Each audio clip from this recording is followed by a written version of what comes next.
नमस्कार।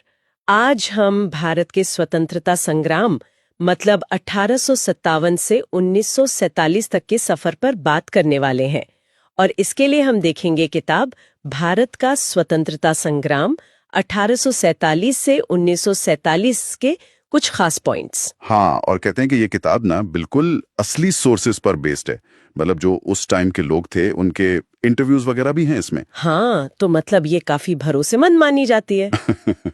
हमारा इरादा है कि इस लंबे संघर्ष के जो जरूरी मोड़ थे और जो अलग अलग तरीके अपनाए गए उन पर थोड़ी बात करें, जैसा इस किताब में है। तो चलें शुरू करते हैं 1857 के विद्रोह से। इसे अक्सर पहला स्वतंत्रता संग्राम भी कहते हैं, है ना? बिल्कुल। मंगल पांडे, झांसी की रानी, कुंवर सिंह, बेगम हजरत महल, ये नाम तो एकदम से याद आते हैं। हाँ, और किताब इस बात पर जोर देती है कि भले ही इसे दबा दिया गया, ये सिर्फ सिपाहियों का गदर नहीं था। इसमें आम लोगों ने भी हिस्सा लिया। अलग अलग जगहों पर एक साथ आवाज उठी। ये अंग्रेजों के लिए बहुत बड़ी बात थी। अच्छा, हाँ, उन्हें समझ आ गया कि भाई अब राज करना उतना आसान नहीं रहेगा। उनको अपने पॉलिसीज बदलनी पड़ेंगी। इसके बाद फिर वो राष्ट्रवाद वाली बात शुरू हुई, कांग्रेस वगैरह बनी। हाँ, फिर इंडियन नेशनल कांग्रेस बनी। शुरू में तो जैसे दादा भाई नौरोजी, गोपाल कृष्ण गोखले थे, उदारवादी नेता। मतलब वो अर्जियां वगैरह देते थे, कानून के दायरे में बदलाव चाहते थे। बिल्कुल। संवैधानिक सुधार। लेकिन किताब बड़े दिलचस्प तरीके से बताती है कि कैसे 1905 में जब बंगाल का विभाजन हुआ तो चीजें बदली। स्वदेशी आंदोलन शुरू हुआ। हाँ। और वो सिर्फ विदेशी सामान का बायकॉट नहीं था। अच्छा।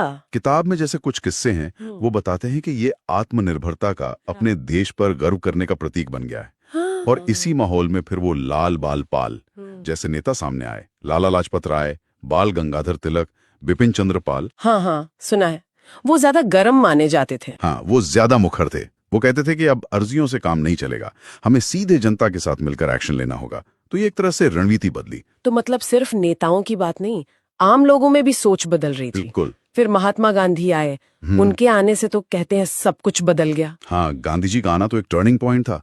किताब उनके असहयोग आंदोलन जो 1920-22 में चला और फिर सविनय अवज्ञा आंदोलन को सिर्फ राजनीतिक घटना की तरह नहीं देखती। अच्छा, तो कैसे देखती है? उसमें जैसे छोटे छोटे किस्से हैं कि कैसे चरखा चलाना या खुद नमक बनाना, ये आम भारतीयों के लिए अंग्रेजी राज को सीधी चुनौती देने का तरीका बन गया। हाँ, नमक मार्च, वो तो बहुत मशहूर है। बिल्कुल। और ऐसी चीजों ने न सिर्फ देश में बल्कि पूरी दुनिया का ध्यान खींचा। लोगों में गजब का आत्मविश्वास आया। लेकिन ये सफर आसान तो नहीं रहा होगा, मैंने सुना है बीच में काफी मुश्किलें भी आईं। हाँ, बिल्कुल। किताब बताती है कि भाई 1922 से लेकर लगभग 1939 तक का जो टाइम था वो काफी मुश्किल था। एक तरफ तो वो साइमन कमीशन आया। हाँ, जिसका बहुत विरोध हुआ क्योंकि उसमें कोई इंडियन नहीं था। सही कहा। फिर वो गोलमेज सम्मेलन हुए लंदन में, पर उनसे भी कुछ खास निकला नहीं। 1935 का एक एक्ट भी आया, गवर्नमेंट ऑफ इंडिया एक्ट, पर वो भी बस नाम का था। असली पावर तो अंग्रेजों के पास ही थी। और अंदरूनी तौर पर भी कुछ चल रहा था। हाँ, ये दूसरी बड़ी चुनौती थी। किताब में इस पर काफी बात है कि कैसे मुस्लिम लीग उभर रही थी और हिंदू मुसलमानों के बीच तनाव बढ़ रहा था। ओह। तो ये दिखाता है कि मतलब एक तरफ आप बाहरी दुश्मन से लड़ रहे हैं और दूसरी तरफ घर के अंदर भी मतभेद है। ये बहुत मुश्किल सिचुएशन थी। फिर दूसरा विश्व युद्ध शुरू हो गया, उससे तो हालात और तेज हो गए होंगे। पर आजादी की जो लौ थी वो बुझी नहीं। और जब युद्ध खत्म हुआ 1945 में, जब कांग्रेस के नेता जेल से छूटे, तो जिस तरह लाखों लोग उनके स्वागत में उमड़े, उससे साफ था कि अब आजादी से कम कुछ नहीं चाहिए। अच्छा, और इसी दौरान क्या जमीन पर मतलब आम लोगों के, किसानों के या आदिवासियों के भी कुछ आंदोलन चल रहे थे? हाँ, ये भी एक जरूरी बात है जो किताब में है।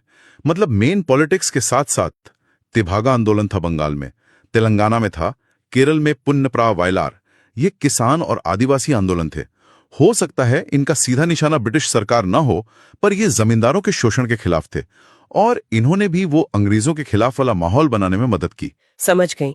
और फिर आखिरकार आजादी, लेकिन साथ में बंटवारा भी।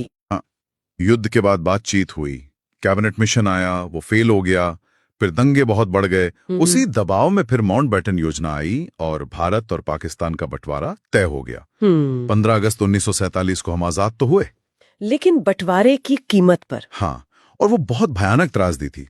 किताब में लोगों के जो अनुभव है वो बहुत दर्दनाक है। तो इस पूरी बातचीत का सार क्या निकालें? ये सफर बहुत ही कॉम्प्लिकेटेड था। बिल्कुल। इसमें अहिंसा भी थी, बड़े बड़े जन आंदोलन भी थे, अलग अलग नेताओं की अपनी सोच, अपनी रणनीतियां थीं। फिर वो आर्थिक शोषण का मुद्दा था, राजनीतिक खींचतान थी, और तरीके भी बदलते रहे। कभी अर्जियां, कभी विद्रोह, कभी जमीनी आंदोलन, तो कभी बातचीत। ये किताब थोड़ी गहरी जरूर है, पर इस पूरी कहानी को समझने के लिए कई परतें खोलती है। हाँ, और इस इतिहास को देखते हुए शायद एक सवाल मन में आता है क्या? कि स्वतंत्रता संग्राम में हमने हर तरह की रणनीति देखी, बातचीत, विरोध प्रदर्शन, सीधी कार्रवाई, अंदरूनी सुधार। तो आज के जमाने में अगर कोई बड़ा सामाजिक बदलाव लाना हो, तो क्या इन अलग अलग रणनीतियों के तालमेल से कुछ सीखा जा सकता है?